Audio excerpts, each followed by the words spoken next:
जय हिंद students, welcome to study for civil services. मैं हूं आपका एजुकेटर कमलाक्ष झा और ये ज्ञान सर का पेड कोर्स का लेक्चर है गाइस, करंट अफेयर्स का, जो आप देख रहे हैं।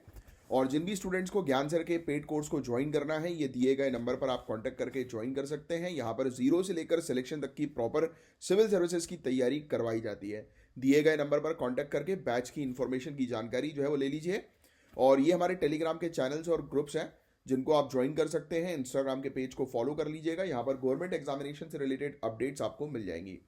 और इसके अलावा ये सब टॉपिक्स हैं आज के, जिनको हम लोग एक एक करके डिटेल में कवर करने वाले हैं। और अभी तक आपने लाइक का बटन हिट नहीं किया तो लाइक का बटन जरूर हिट कर दीजिएगा। और गाइज आपको बता दें कि प्रॉपर अगर आपको सिलेक्शन चाहिए तो ज्ञान सर के पेड कोर्स को जरूर ज्वाइन कर लीजिए। हमारे अभी बैचेस चल रहे हैं प्रीलिम्स और मेंस के लिए। जैसे आप देख सकते हैं UPPCS, BPSC, UKPSC, RO, ARO, BEO, इन सब के बैचेस चल रहे हैं। यूपीएसएसएससी के पूरे एग्जामिनेशंस की तैयारी करवाई जाती है। और अभी स्पेशल बैचेस हरियाणा, राजस्थान और छत्तीसगढ़ के लिए भी हमारे पास अवेलेबल है प्रीलिम्स के।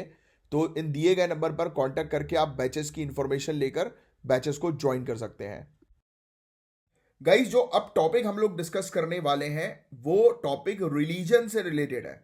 और मैंने आपको हमेशा एक चीज समझाई है, जब भी रिलीजन से रिलेटेड कोई टॉपिक आता है तो आपको सेंटिमेंटल होने की जरूरत नहीं है, क्योंकि आने वाले समय के आप अधिकारी बनने वाले हैं।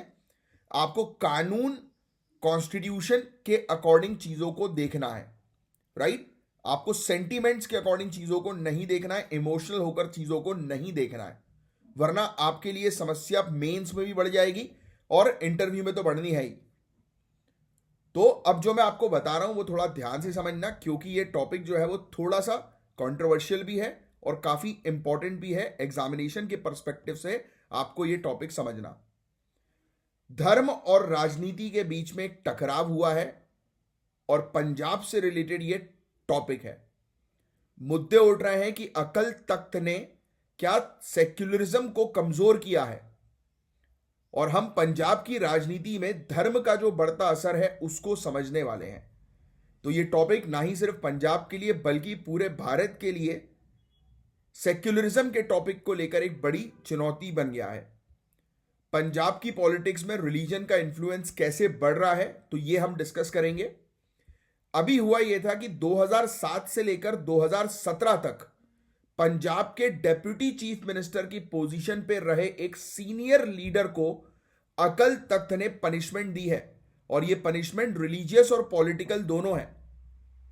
और इवन अकल तख्त ने ये डिमांड करी है कि जो पॉलिटिकल स्ट्रक्चर है, यानी कि पॉलिटिकल पार्टी का जो स्ट्रक्चर है वो चेंज करो। तो सोचो आप कि एक रिलीजियस ग्रुप जो है एक पॉलिटिकल ग्रुप के स्ट्रक्चर को चेंज करने की डिमांड कर रहा है।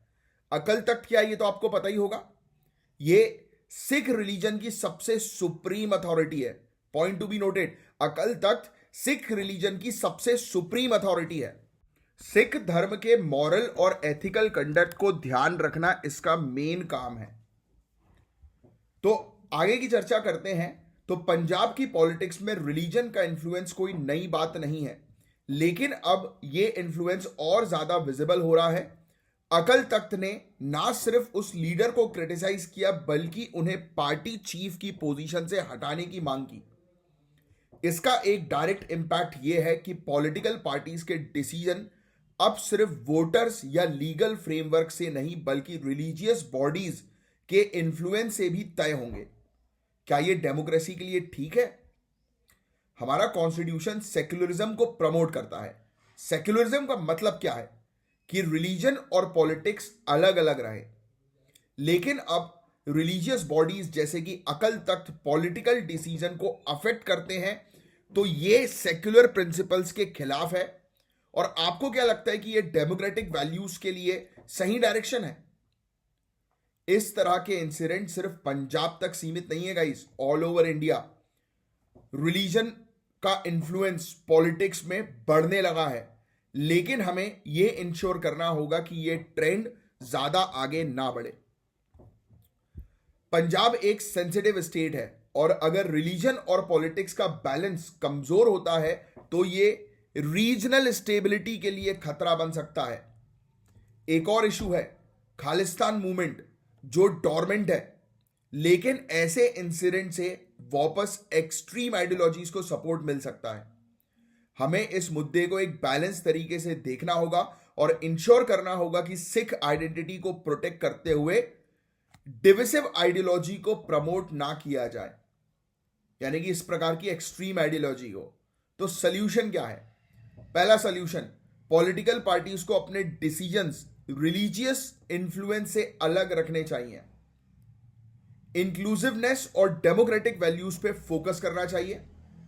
दूसरा, गवर्नमेंट और जुडिशरी को स्ट्रॉन्ग लीगल फ्रेमवर्क बनाने की जरूरत है जिससे पॉलिटिक्स और रिलीजन के बीच में एक क्लियर लाइन सेट हो। तीसरा, रिलीजियस रिवाइवलिज्म के चक्कर में रेडिकल एलिमेंट्स को प्रमोट ना होने दें। पीस और यूनिटी को प्रायोरिटी देना बहुत ज्यादा इंपॉर्टेंट है। तो ये पंजाब की पॉलिटिक्स से रिलेटेड एक टॉपिक था गाइस, काफी इंपॉर्टेंट, जिसका एक आपको अच्छा खासा आइडिया जो है वो होना चाहिए था कि पंजाब के अंदर अभी क्या चीज चल रही है, और स्पेशली आपको ये रिलीजन और पॉलिटिकल इंटरफेरेंस का पर्सपेक्टिव जो है वो समझना बहुत जरूरी था। तो होपफुली ये टॉपिक आपको अच्छे से समझ में आया होगा। बड़ा इंपॉर्टेंट टॉपिक है guys, women's rights versus patriarchy का, महिलाओं के अधिकार वर्सेस जो पैतृ सत्तात्मक सोसाइटी हम लोग को देखने को मिलती है ना, उसका। तो क्या औरत का पहनावा तय करेगा उसका चरित्र? क्या लगता है आपको? कमेंट बॉक्स पे लिख कर बताओ, देखो क्या ओपिनियन है आपका, मैं जानना चाहता हूं अभी के अभी।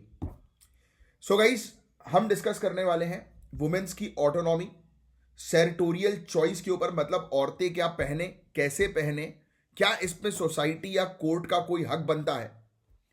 तो ये जो टॉपिक है गाइस, ये काफी इंपॉर्टेंट टॉपिक है, तो आओ डिस्कस करते हैं, और काफी चर्चा में रहता है ये। तो सबसे पहले बात करते हैं न्यूज की। केरल हाई कोर्ट ने एक बहुत ही इंपॉर्टेंट जजमेंट दिया है।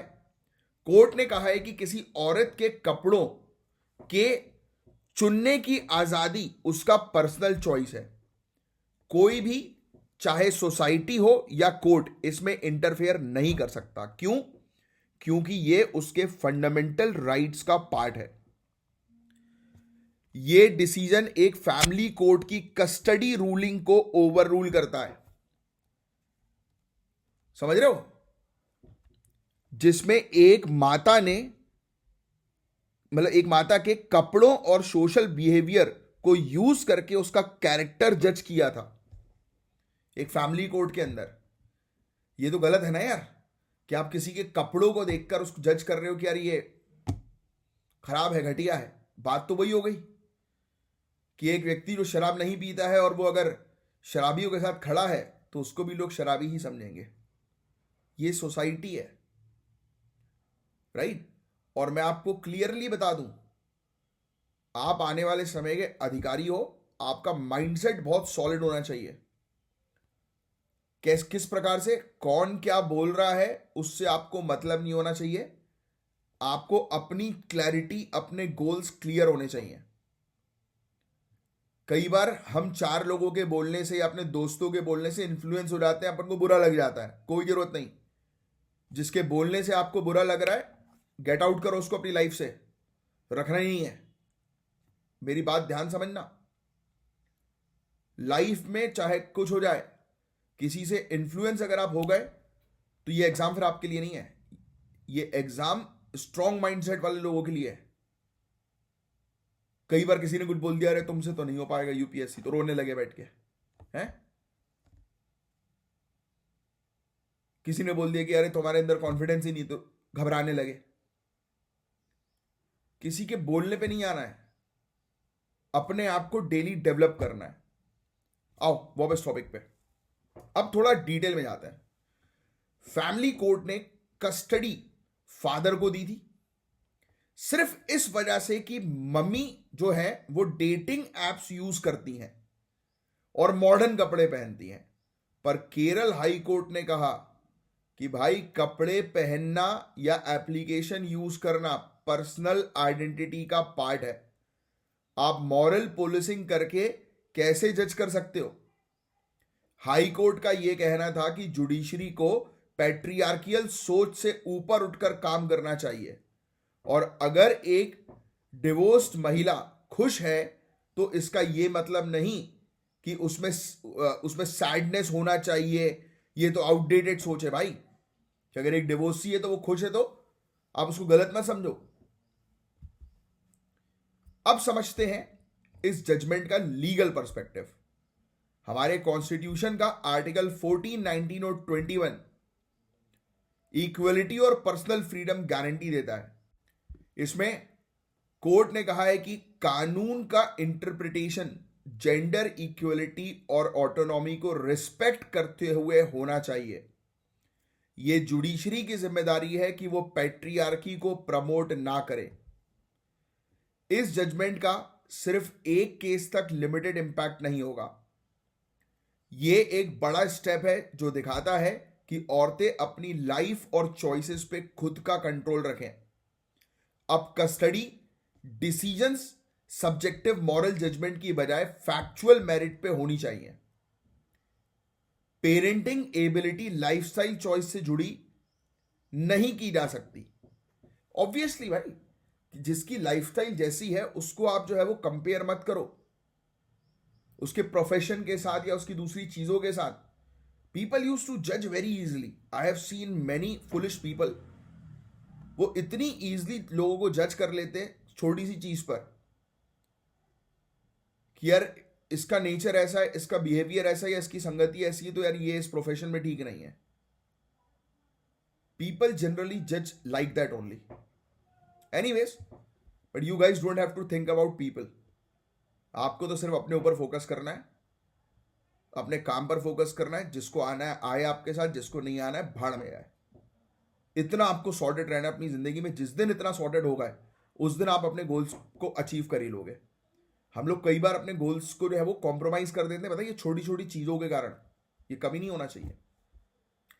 तो जुडिशरी को जेंडर बायस फ्री बनने के लिए ट्रेनिंग प्रोग्राम्स की जरूरत है। सोसाइटी में पैट्रियार्की के रूल्स, रेगुलेशन, नॉर्म्स को चैलेंज करना होगा और रिस्पेक्ट फॉर चॉइसेस प्रमोट करनी होगी। लेजिस्लेटिव रिफॉर्म्स होनी चाहिए जो जेंडर इक्वलिटी को और स्ट्रॉन्ग बनाए। तो गाइज, ये सिर्फ एक जजमेंट नहीं, एक सोच बदलने का कॉल है। और हमें समझना होगा कि एक औरत के कपड़े और उसका कैरेक्टर डिफाइन नहीं करता, यानी कि कपड़े उसका कैरेक्टर डिफाइन नहीं करता। आप अपनी ओपिनियन इस पर्टिकुलर टॉपिक से रिलेटेड कमेंट बॉक्स पर जरूर जो है वो बताएं। तो काफी इंपॉर्टेंट टॉपिक था, देखिए एक अंडरस्टैंडिंग हमें क्रिएट हुई। गाइज, आपको याद आ रहा होगा जजेस की जवाबदेही से रिलेटेड टॉपिक हम ऑलरेडी डिस्कस कर चुके हैं। जुडिशियल अकाउंटेबिलिटी से रिलेटेड फिर से ये टॉपिक आया, तो आइए समझते हैं।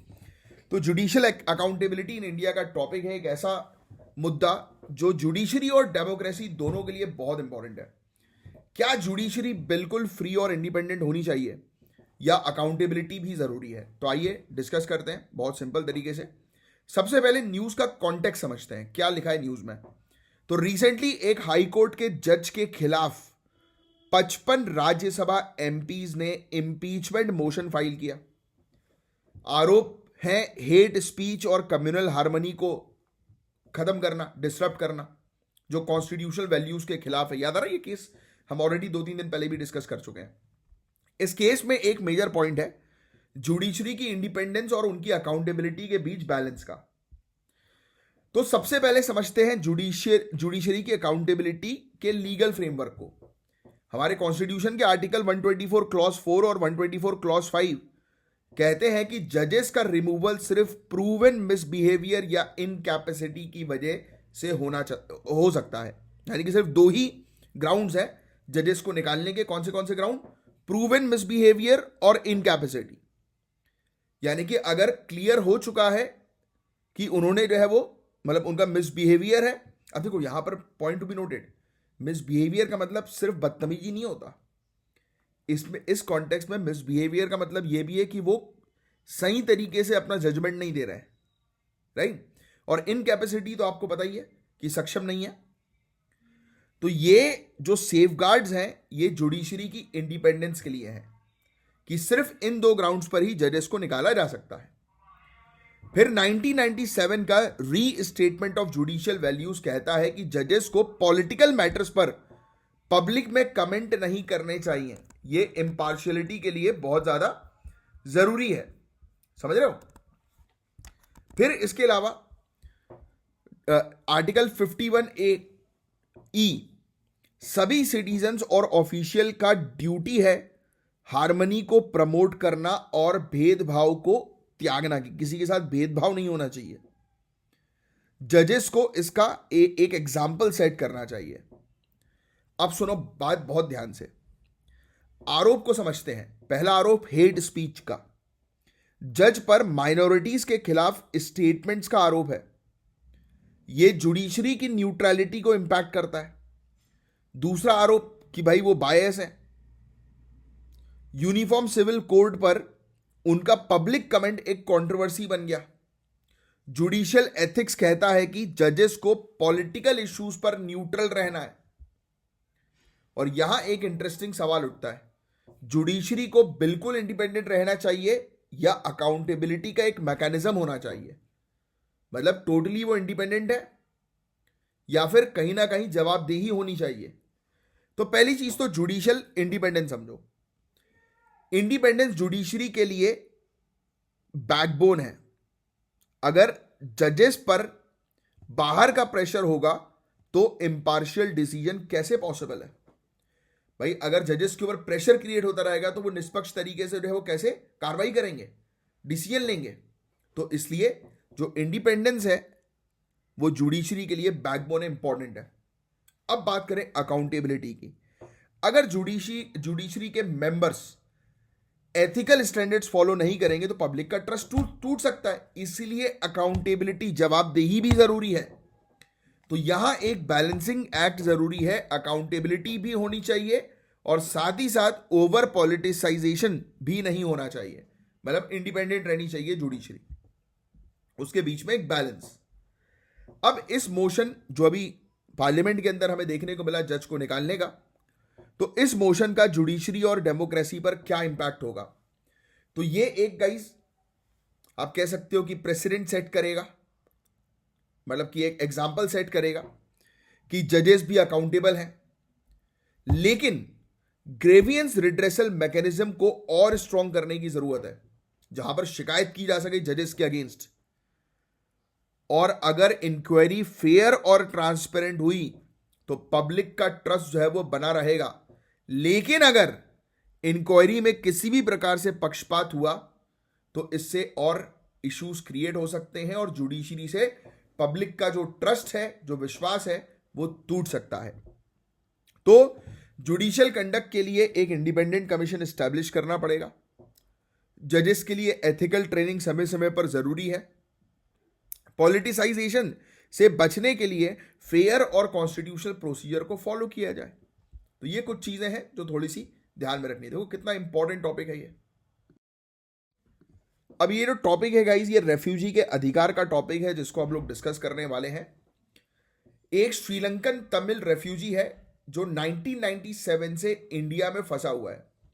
अब उसने ये डिमांड की है या तो उसको श्रीलंका भेज दो भैया, या तो इंडिया की सिटीजनशिप दे दो। सोचो 1997 से इंडिया के अंदर ये केस एक बड़ा मुद्दा है गाइस, स्टेटलेसनेस का, जो एक समस्या है जिसमें इंसान की कोई लीगल आइडेंटिटी नहीं होती और इस वजह से ना उसे एजुकेशन मिल पाती है, ना हेल्थ केयर सर्विस मिल पाती है, ना बेसिक अधिकार मिल पाता है।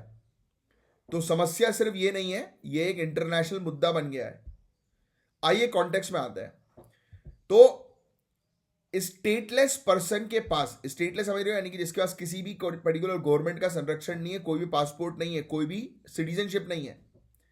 तो स्टेटलेस पर्सन के पास किसी भी देश की लीगल सिटीजनशिप नहीं होती, पॉइंट नंबर 1। अब इस वजह से उसका जीवन एजुकेशन, हेल्थ केयर और एम्प्लॉयमेंट के बिना गुजरता है। सोचो कितना डिफिकल्ट है। रेफ्यूजीज जो अपने देश में कॉन्फ्लिक्ट की वजह से भाग कर आते हैं, यानी कि किसी प्रॉब्लम की वजह से भाग कर आते हैं, उनका स्टेटस होस्ट कंट्री में अनक्लियर होता है। यानी कि जिस कंट्री में वो भाग कर आए हैं, तो वो जो व्यक्ति भाग कर आया उसका स्टेटस अनक्लियर है कि उसको संरक्षण देना है कि नहीं देना। श्रीलंकन सिविल वॉर की बात करें तो 1983 से लेकर 2009 के बीच श्रीलंका में सिविल वॉर की वजह से तमिल सिविलियंस को अपना घर छोड़ना पड़ा। तमिलनाडु में आज भी श्रीलंकन तमिल रेफ्यूजी को स्पेसिफिक कैंप्स में रखा गया है, लेकिन उन्हें इंडियन सिटीजनशिप नहीं मिल पाती। अब इंडिया के पास रेफ्यूजी मैनेजमेंट के लिए एक डेडिकेटेड कानून है, और ये बस फॉरेनर्स एक्ट 1946 और पासपोर्ट्स एक्ट 1920 के थ्रू मैनेज होता है। इंडिया ने 1951 रेफ्यूजी कन्वेंशन या 1967 प्रोटोकॉल साइन नहीं किया है, जो एक स्ट्रक्चर्ड प्रोटेक्शन मैकेनिज्म देता है। अब इस केस से क्या प्रॉब्लम हाईलाइट होती है? पहली चीज तो रेफ्यूजी का ना तो कोई फॉर्मल रिकॉग्नाइजेशन है, ना आइडेंटिटी डॉक्यूमेंट। बिना आइडेंटिटी के ना उसे जॉब मिलती है, ना स्वास्थ्य सेवा, या ना किसी प्रकार की सर्विस। रेफ्यूजी कैंप्स की अगर हम बात करें तो वहां पर रहकर बहुत मिनिमम फैसिलिटीज के साथ ये जीवन बिताते हैं। एजुकेशन और एम्प्लॉयमेंट की अपॉर्चुनिटीज होती नहीं है। पॉलिटिकल कॉम्प्लेक्सिटी की वजह से रेफ्यूजीज को वापस जाना उनका डिले हो जाता है। स्टेटलेसनेस के कारण डिप्रेशन और सोशल आइसोलेशन इनका बढ़ता है, और ये रेफ्यूजी भी सिमिलर चैलेंजेस जो है वो फेस करते हैं। मेंटल इश्यूज, ये सब। तो अब देखते हैं कि इसका इंपैक्ट और सोल्यूशन क्या है। तो पहली चीज तो गाइस, रेफ्यूजीज के लिए सपोर्टिव लीगल फ्रेमवर्क का एब्सेंस उनकी सफरिंग और उनके अधिकार के उल्लंघन को बढ़ाता है। तो प्रॉब्लम है कि अगर कोई लीगल फ्रेमवर्क नहीं है तो लीगल फ्रेमवर्क बनाओ, है ना। वो जो प्रॉब्लम होती है वही उसका सोल्यूशन होता है। इंडिया को एक कॉम्प्रिहेंसिव कानून की आवश्यकता है जो इंटरनेशनल स्टैंडर्ड्स के साथ अलाइन हो। तो इस चीज पर काम करना बहुत ज्यादा जरूरी है। तो ये था गाइस ओवरऑल टॉपिक। WHO की एक रिपोर्ट आई है जिसमें बताया जा रहा है कि हर घंटे 30 मौतें हो रही हैं। दुनिया में डूबने से 7.2 मिलियन मौतें हो सकती हैं। तो कैसे इसको रोकें? डूबने से मौत रोकने के लिए ग्लोबल प्लान बना है, आइए डिस्कस करेंगे। तो मुद्दा है ग्लोबल ड्राउनिंग प्रिवेंशन का। दिसंबर 13, 2024 इस दिन वर्ल्ड हेल्थ ऑर्गेनाइजेशन ने अपनी पहली global status report on drowning prevention release की, और इसका डेटा सच में आंख खोल देने वाला है और रूह कांपने वाला डेटा है। तो आइए समझते हैं इस टॉपिक को सिंपल तरीके से। तो वर्ल्ड हेल्थ ऑर्गेनाइजेशन की इस रिपोर्ट के हिसाब से 2021 में दुनिया भर में 3 लाख लोगों की डूबने की वजह से मौत हुई, और इसमें से 92% लो और मिडिल इनकम कंट्री से थे। सबसे ज्यादा इंपैक्ट मार्जिनलाइज्ड कम्युनिटी पर होता है, और शॉकिंगली साउथ ईस्ट एशिया, जिसमें इंडिया भी आता है, यहां 28% डेथ जो है वो हुई है। इसका मतलब है कि हर घंटे लगभग 30 लोग अपनी जान गंवाते हैं। लेकिन ध्यान देने वाली बात यह है कि सिंस 2000 ग्लोबल ड्राउनिंग डेथ में 38% रिडक्शन आया, लेकिन प्रोग्रेस अनइवन है। हाई इनकम कंट्रीज जैसे यूरोप में 68% गिरावट देखने को मिली, पर साउथ ईस्ट एशिया में सिर्फ 48%। तो कौन सबसे ज्यादा अफेक्टेड है? तो ये डेटा दिखाता है कि बच्चे सबसे ज्यादा वल्नरेबल है, खतरे में है। अंडर 5 एज ग्रुप में 24% ड्राउनिंग डेथ्स होती हैं। एक और शॉकिंग फैक्ट है कि ये बचपन की 1 से 4 साल की जो एज ग्रुप है उसमें चौथा लीडिंग कॉज है डेथ का, और 5 से 14 साल की एज ग्रुप में तीसरा सबसे बड़ा कारण है मरने का। और अगर हम बाढ़ और वाटर ट्रांसपोर्ट के डिजास्टर्स की बात करें तो वहां भी एक्यूरेट रिपोर्टिंग की कमी की वजह से एक्चुअल नंबर्स नहीं मिले हैं। तो ये मुद्दा जो है वो और बड़ा लगता है। अब सवाल उठता है कि हम इस मुद्दे को सॉल्व क्यों नहीं कर पा रहे। तो वर्ल्ड हेल्थ ऑर्गेनाइजेशन ने कुछ मेजर चुनौतियां हाईलाइट की हैं। पहला तो नेशनल लेवल प्रोग्राम की कमी। सिर्फ 33% कंट्रीज सेफ रेस्क्यू और रेस्क्यू करने की ट्रेनिंग चलाते हैं। सिर्फ 22% कंट्री के स्कूल करिकुलम में स्विमिंग और वाटर सेफ्टी इंक्लूड है। क्लाइमेट चेंज की वजह से बाढ़ के केसेस बढ़ रहे हैं, और फ्लड रिलेटेड डेथ में 75% डूबने की वजह से जो है वो मौतें हो रही हैं। तो प्रिवेंशन के लिए हमें एक स्ट्रॉन्ग और फोकस्ड अप्रोच जरूरी है। तो वर्ल्ड हेल्थ ऑर्गेनाइजेशन ने क्या स्ट्रैटेजी बताई? तो पहला तो यार pre school day care promote करके बच्चों को पानी से दूर रखना। दूसरा, स्कूल में स्विमिंग और वाटर सेफ्टी स्किल्स को सिखाना। बाय स्टैंडर्ड्स को रेस्क्यू करने की टेक्निक्स में ट्रेन करना, और इसके साथ स्ट्रॉन्ग पॉलिसीज और इन्वेस्टमेंट की जरूरत है, जैसे ड्राउनिंग प्रिवेंशन के लिए डेडिकेटेड फंडिंग और पब्लिक अवेयरनेस कैंपेन चलाना बहुत जरूरी है। तो ये काफी इंपॉर्टेंट टॉपिक है गाइस, और अगर हमने टाइम पर काम नहीं किया तो 2050 तक बताया जा रहा है कि 7.2 मिलियन लोगों की मौत हो जाएगी डूबने की वजह से, और इसका economic loss 4 trillion US dollar तक हो सकता है। बट अगर हम प्रिवेंटिव मेजर लेते हैं तो ना सिर्फ हम लोगों की जान बचा सकेंगे बल्कि अपनी इकोनॉमी को भी स्टेबल कर सकेंगे। तो ये काफी इंपॉर्टेंट टॉपिक है जिसको आपको ध्यान में रखना है। इंडिया और स्विट्जरलैंड की टैक्स ट्रीटी को हम लोग जानेंगे, ये समझेंगे कि क्या इसके कारण इंडियन बिजनेसमैन पर टैक्स का बोझ बढ़ सकता है क्या, इवन इसमें डीटीए और एमएफएन क्या है इसको भी हम लोग समझेंगे। तो क्या आपको पता है कि एक ऐसा एग्रीमेंट है जिसमें नए नियमों की वजह से इंडियन बिजनेसमैन पर बढ़ सकता है इंपैक्ट, सॉरी इंडियन बिजनेसमैन और वुमेन दोनों पर राइट बढ़ सकता है टैक्स या बर्डन। तो हम बात कर रहे हैं India Switzerland double taxation avoidance agreement, जिसको डीटीएए कहते हैं। वेरी इंपॉर्टेंट, हाईलाइट कर लो, डबल टैक्सेशन अवॉइडेंस एग्रीमेंट। और एमएफएन यानी कि मोस्ट फेवर्ड नेशंस क्लॉज के सस्पेंशन के बारे में बात करेंगे। बहुत सिंपल तरीके से समझाऊंगा, बहुत ध्यान से सुनना, काफी इंपॉर्टेंट टॉपिक है। सबसे पहले समझते हैं न्यूज क्या है। स्विट्जरलैंड ने डिसाइड किया है कि वो 1 जनवरी 2025 से इंडिया के लिए most favoured nation treatment suspend कर देगा। Point to be noted, Switzerland India के लिए एमएफएन ट्रीटमेंट सस्पेंड कर रहा है। यह डिसीजन इंडिया के सुप्रीम कोर्ट के जजमेंट के बाद लिया गया, जिसमें कहा गया था कि एमएफएन क्लॉज तभी एप्लीकेबल होगा जब इनकम टैक्स एक्ट के अंडर प्रॉपर नोटिफिकेशन किया जाए। अब सवाल उठता है एमएफएन का सस्पेंशन का क्या मतलब है और इसका इंपैक्ट क्या होगा। यानी कि अगर स्विट्जरलैंड मोस्ट फेवर्ड नेशन का ट्रीटमेंट सस्पेंड कर देता है इंडिया के लिए तो क्या होने वाला है। तो ये एक गाइस ऐसा प्रिंसिपल है जो इंश्योर करता है कि किसी एक कंट्री को वही टैक्स या ट्रेड बेनिफिट्स दिया जाएगा जो किसी और कंट्री को दिया जा रहा है। मैं फिर से रिपीट करता हूं, यह इंश्योर करता है कि किसी एक कंट्री को वही टैक्स या ट्रेड बेनिफिट दिया जाएगा जो किसी और कंट्री को दिया जा रहा है। इसका मतलब है इक्वल ट्रीटमेंट, यानी कि सभी के लिए इक्वल ट्रीटमेंट। इंडिया काफी बार एमएफएन का यूज कर चुका है अपने ट्रेड रिलेशंस इंप्रूव करने के लिए, लेकिन अगर इस ट्रीटमेंट को सस्पेंड कर दिया जाए तो ट्रेड और टैक्स स्ट्रक्चर में इंबैलेंस आ सकता है। अब बात करते हैं इस सस्पेंशन के इंपैक्ट की। इंडियन कंपनीज जो स्विट्जरलैंड में काम कर रही हैं उन्हें अब ज्यादा टैक्स देना पड़ेगा। डिविडेंड टैक्स जो पहले 5% था अब वापस 10% हो जाएगा।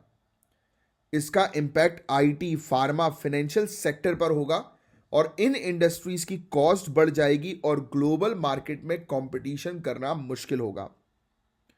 यह सस्पेंशन बताता है कि इंटरनेशनल टैक्स ट्रीटीज को हर कंट्रीज अपने वे में इंटरप्रेट करती हैं। इंडियन कंपनीज के लिए कंप्लायंस और ज्यादा चैलेंजिंग हो सकता है। हायर टैक्स रेट से स्विस इन्वेस्टमेंट पर नेगेटिव इंपैक्ट होगा और हो सकता है कि स्विट्जरलैंड के इन्वेस्टर इंडिया में इन्वेस्ट करने में इंटरेस्टेड ना हो या वाइस वर्सा, हम स्विट्जरलैंड में इन्वेस्टमेंट ना करें। अब बात करते हैं चुनौतियों की और उसके सल्यूशन की। एमएफएन क्लॉज को लेके जो कंफ्यूजन है उसका सल्यूशन तभी हो सकता है जब इंडिया और स्विट्जरलैंड क्लैरिटी के साथ ट्रीटी को अलाइन करें। एमएफएन क्लॉज को फ्यूचर में दोबारा शुरू किया जा सकता है अगर दोनों कंट्रीज नोटिफिकेशन जारी कर दें। नेगोशिएशन, बातचीत करना और ट्रीटी को अपडेट करना एसेंशियल है, स्पेशली डिजिटल सर्विसेज और क्रॉस बॉर्डर ट्रेड के लिए। यह शिफ्ट इंडियन बिजनेसमैन के लिए एक वार्निंग है कि वो इंटरनेशनल टैक्स फ्रेमवर्क के साथ अडेप्ट करें। स्टेबिलिटी और फेयरनेस इंश्योर करना बहुत जरूरी है। तो हमने देखा कि इंडिया स्विट्जरलैंड का जो DTAA है, डबल टैक्सेशन अवॉइडेंस एग्रीमेंट, और MFN सस्पेंशन का क्या इंपैक्ट होगा। सीधे सीधे जस्ट डबल जो है वो हो जाएगा टैक्स रेट। तो बड़ी दिक्कतें जो है वो आ सकती हैं, चीज़ें महंगी हो सकती हैं, कंपटीशन इंटरनेशनल फ्रंट पे जो है वो वीक हो सकता है। तो ये देखो एक बहुत ही ज़्यादा इंपॉर्टेंट टॉपिक था। उम्मीद करता हूँ पूरा टॉपिक आपको अच्छे से समझ में आया होगा। चाइना के बेल्ट एंड रोड इनिशिएटिव के टॉपिक को मैं आपको इतनी बार पढ़ा चुका हूँ कि मैं इसका जो है वो आपको आंसर बिल्कुल नहीं देने वाला। मैं आपको स्टेटमेंट पढ़ के सुनाता हूँ कि बेल्ट एंड रोड इनिशिएटिव का मेन एम क्या है कि कनेक्ट करना एशिया, अफ्रीका, यूरोप को लैंड और मैरीटाइम नेटवर्क के थ्रू, और फोकस क्या है, रीजनल इंटीग्रेशन और ट्रेड। क्या ये स्टेटमेंट सही है? आप ही बताओगे, मैं नहीं बताऊंगा। सिल्क रोड इकोनॉमिक बेल्ट जो है वो डेडिकेटेड है मैरीटाइम कनेक्टिविटी के लिए, और इसमें रूट जो है वो इंडियन ओशियन से लेकर अफ्रीका और यूरोप तक एक्सटेंड हो रहे हैं। चाइना पाकिस्तान इकोनॉमिक कॉरिडोर भी जो है वो एक BRI का ही हिस्सा हम लोग को जो है वो देखने को मिल रहा है। तो बड़ा इजी सा टॉपिक है भाई। सिल्क रूट जो है वो कौन सा है, मैरीटाइम है या लैंड रूट है? तो अगर सिंपल सी चीज़ है, अगर आप ये समझ गए तो आपको क्लैरिटी मिल जाएगी, पता लग जाएगा कि क्या आंसर सही है क्या नहीं है। एक हिंट तो मैंने आपको दे ही दिया है। अब देखो यार, ये बड़ा इंपॉर्टेंट टॉपिक सामने आया है। सबसे पहले तो मैं आपको बता दूं, कोर्ट ने एक चीज़ कही है कि अगर किसी व्यक्ति के पास लाइट मोटर व्हीकल लाइसेंस है। क्या होता है ये light motor vehicle licence? Normal driving licence कोई लाइट मोटर व्हीकल लाइसेंस बोलता है ना? तो किसी का नॉर्मल ड्राइविंग लाइसेंस है तो वो ट्रांसपोर्ट व्हीकल भी चला सकते हैं अगर उस ट्रांसपोर्ट व्हीकल का वेट 750 किलो से कम है। तो लिमिट है 750 किलो तक की।